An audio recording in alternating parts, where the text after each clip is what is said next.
Apa itu bullying? Bullying adalah segala bentuk penindasan atau kekerasan yang dilakukan dengan sengaja.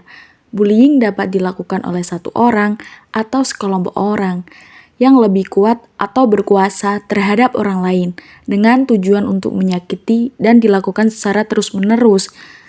Bullying juga dapat dilakukan sejak anak-anak dan berlanjut hingga remaja dan dewasa, baik secara langsung atau online seperti media sosial. Udah gendut, jelek lagi, jangan deket-deket, nanti nular. Apakah teman-teman menyaksikan perundungan atau bullying seperti itu? Bagaimana perasaanmu melihat hal tersebut? Mungkin kamu akan merasa sedih, takut untuk membela, bahkan khawatir jika hal tersebut terjadi padamu. Menurut kamu, kira-kira bagaimana perasaan pelaku bullying ya? Apa mereka tidak punya rasa khawatir? Benar, sebetulnya mereka juga merasakan khawatir jika ada pembalasan. Dari sini kita melihat bahwa semua orang yang terlibat bullying, baik pelaku korban ataupun yang menyaksikan, ada perasaan cemas dan khawatir. Karena itu, perundungan harus dicegah atau diatasi supaya berkurang atau berhenti. Perundungan atau bullying merupakan tindakan mengancam, memaksa, mengolok, atau melukai yang dilakukan oleh seseorang atau sekelompok orang yang biasanya memiliki posisi lebih, misal badannya lebih besar, lebih mempunyai kuasa, atau lebih kuat pada orang lain yang lebih lemah. Tindakan ini juga biasanya dilakukan berulang sehingga menjadi kebiasaan. Nah, kenapa bisa ada perundungan atau bullying? Biasanya pelaku bullying merasa dengki atau dendam, kemudian melampiaskannya kepada korban yang lebih lemah. Perundungan dapat terjadi di mana saja, saat istirahat atau pulang sekolah, di jalan atau di rumah. Nah, kenali nih 3 jenis bullying yang dapat terjadi. Pertama, verbal atau melalui ucapan seperti pemanggilan nama, julukan yang kurang baik, merendahkan, rasis, dan juga mengancam. Yang kedua, fisik, seperti memukul, menendang, memalak, mencuri, atau sentuhan yang tidak diinginkan, dan lain-lain. Yang ketiga yaitu cyber atau dunia maya, yaitu dengan menggunakan sosmed, email untuk menghina, mempermalukan, dan juga mengancam. Semua tindakan itu sangatlah berbahaya karena dapat menyebabkan korbannya menjadi menderita stres, bermasalah secara sosial, hingga bisa jadi bunuh diri jika tidak tertahan lagi.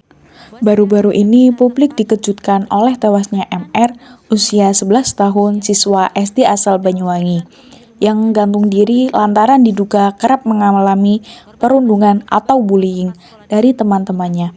MR diduga mendapatkan perundungan di sekolah dan tempat mengaji karena tak memiliki ayah. Menurut sebuah penelitian, sekitar 20% siswa telah menjadi korban bullying.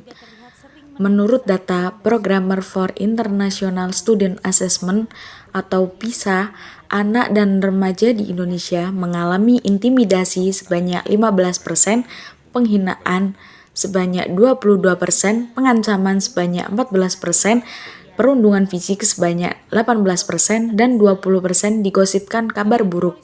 UNICEF juga mencatat bahwa Indonesia memiliki presentasi tinggi terkait kekerasan anak.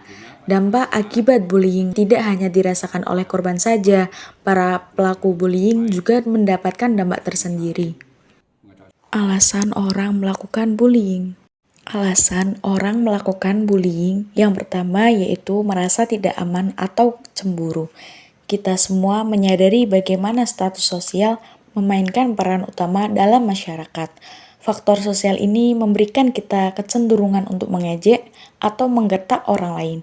Orang yang melakukan bullying karena status sosial seseorang pasti menunjukkan ketidakamanan atau kecemburuan. Alasan orang melakukan bullying yang kedua yaitu kurang kasih sayang dan empati. Pelaku bullying tidak hanya negatif dan beracun, tetapi juga kurang perhatian, empati, kasih sayang, dan banyak lagi. Mereka merasa lebih baik dalam mendominasi, mengintimidasi, atau menyalahkan orang lain. Mereka tahu bagaimana memanfaatkan orang lain untuk mencapai tujuan tertentu. Pola intimidasi mereka adalah mengincar orang-orang lemah agar mereka bisa mendapatkan perhatian yang diinginkan. Anak yang dibully setelah dewasa mungkin akan timbul menjadi pelaku bullying juga, sehingga masalah sosial dan penderitaan akibat perundungan atau bullying ini makin menyebar dan bertambah banyak di masyarakat.